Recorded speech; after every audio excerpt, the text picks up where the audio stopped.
Students, आज हम कक्षा 10वीं विषय इतिहास अध्याय दो विश्व युद्धों के बीच रूसी क्रांति और महामंदी पढ़ेंगे, है ना। तो आज हम आगे से अध्याय को पढ़ेंगे। तो आज हम देखेंगे सन 1905 की घटनाओं के बारे में अध्ययन करेंगे।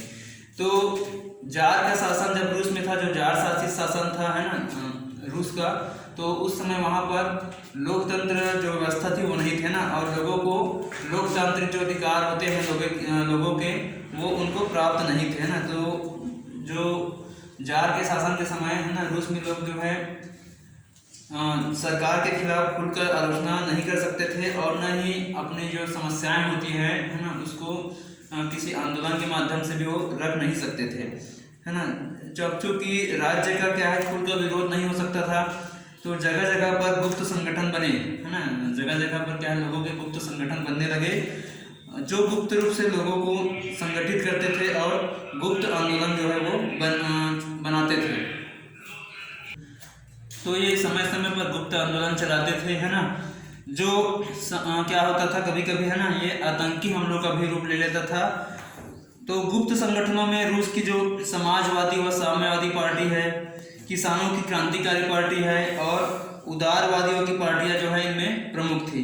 तो सन 1905 में रूस और जापान का युद्ध हुआ, है ना। सन 1905 में रूस और जापान का युद्ध हुआ, जिसमें रूस इस छोटे एशियाई देश से हार गया, है ना। रूस जो है जापान से इस युद्ध में हार गया। इस कारण जो वहाँ का शासक जार है, उसका दबदबा जो है रूस में क्या है, कमजोर हो गया, है ना। तो उस समय रूस की विभिन्न शहरों में मजदूर अपने काम के हालातों के विरुद्ध लोकतंत्र के लिए, है ना, यहाँ पर लोकतंत्र के लिए वो हड़ताल करने लगे। जब पीटर्सबर्ग शहर, है ना, जो वहाँ की राजधानी है, वहाँ पर मजदूर शांतिपूर्वक जो है जुलूस निकाल करके जार के महल के सामने अपनी गुहार सुनाने के लिए इकट्ठा हुए, है ना। तो उन पर क्या हुआ, गोलियां चलवा दी गई, और 1000 से भी अधिक मजदूर जो है वो मारे गए। तो इससे क्रुद्ध होकर के पूरे रूस में विरोध प्रदर्शन होने लगे। तो इनको देखते हुए जार ने कई राजनीतिक सुधारों की घोषणा की, है ना। रूस में चुनी हुई संसद, ठीक है, जिसको डूमा कहा जाता है, ठीक है, इसको याद रखेंगे। रूस की जो चुनी हुई संसद है, इसको डूमा कहा जाता था। तो इसकी स्थापना की गई, लेकिन चुनाव एक जटिल और अप्रत्यक्ष तरीके से होता था वहाँ पर, है ना, ताकि डूमा में अधिकतर संपत्ति वाले लोग ही पहुँच सके, है ना। जो गरीब लोग हैं वो ना पहुँच सके, सिर्फ संपत्ति वाले पहुँचे। इसके लिए क्या है, चुनाव की प्रक्रिया जो थी, है ना, अप्रत्यक्ष थी और जटिल थी। जो जार है वो डूमा के किसी भी प्रस्ताव को ठुकरा सकता था। तो उसका अधिवेशन भी अपनी जार जो है अपने अनुसार बुलाता था। तो इस घोषणा के साथ ही बहुत ही क्रूर तरीकों से आंदोलन को दबाया गया, जिसके चलते लगभग 10,000 से भी अधिक लोग मारे गए, और 75,000 से अधिक लोगों को जेलों में बंद कर दिया गया। तो इस प्रकार घोर ठंडी जगह साइबेरिया में भी, वहाँ साइबेरिया में मतलब घोर ठंडी जगह है, वहाँ पर काला पानी की सजा भी इनको दिया गया। आगे हम देखेंगे युद्ध और सन 1917 की क्रांतियाँ, है ना। युद्धों के बारे में हम आगे पढ़ेंगे, और 1917 में कौन कौन सी क्रांति हो इसके बारे में हम पढ़ेंगे।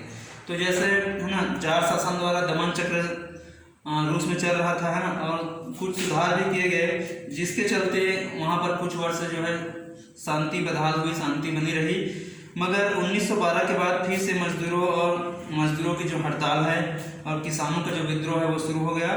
तो इस बीच 1914 में प्रथम विश्व युद्ध में रूस भी क्या है, सम्मिलित हुआ।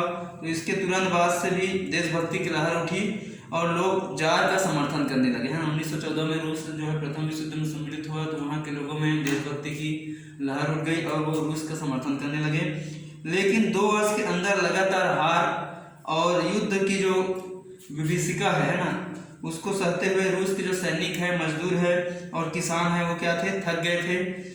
तो चारों ओर जमीन, रोटी और शांति की मांग उठने लगी। 23 फरवरी सन 1917 में, है ना, 1917 को क्या हुआ, महिला दिवस पर पेट्रोग्रेड नामक शहर पर महिला मजदूरों ने शांति और रोटी की मांग को लेकर एक जुलूस निकाला।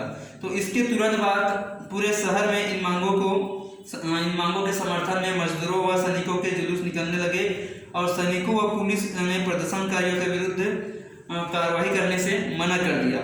तो हर कारखानों के जो मजदूर थे इनकी सभाएं हुई जिनमें उन्होंने रूस की हालतों पर चर्चा की और अपने प्रतिनिधि चुनकर शहर में मजदूर सभा का गठन करने लगे, है ना।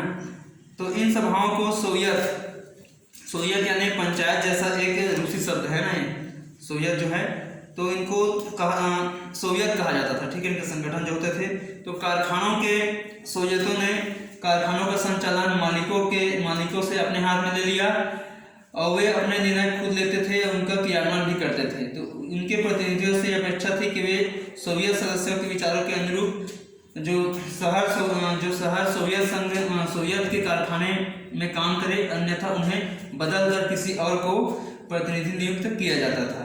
तो इस तरह जो है पेट्रियट शहर का सोवियत बना हुआ था।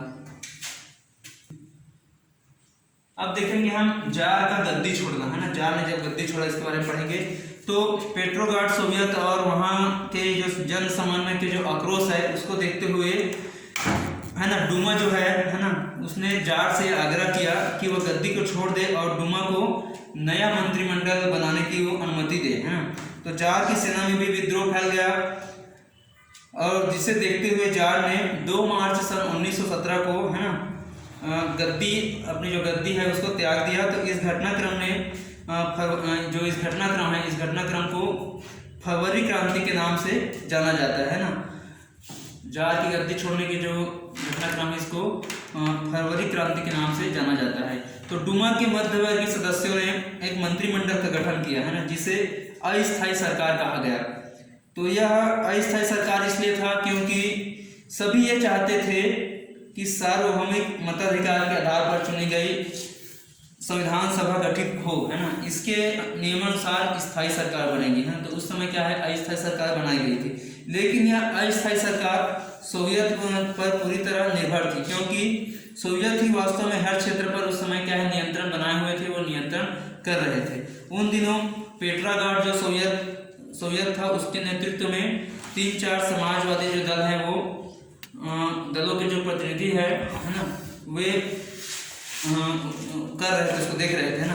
तो ये मानते थे कि इस क्रांति का जो नेतृत्व है वो मध्यम वर्ग को ही निभाना है, जिससे देश में लोकतंत्र, भूमि सुधार और शांति को लाना है। तो वे मानते थे कि सोवियतों की भूमिका मध्यम वर्ग के लोगों को, है ना, पीछे हटने से या पुराने शासकों को वापसी को रोकना है, ठीक है।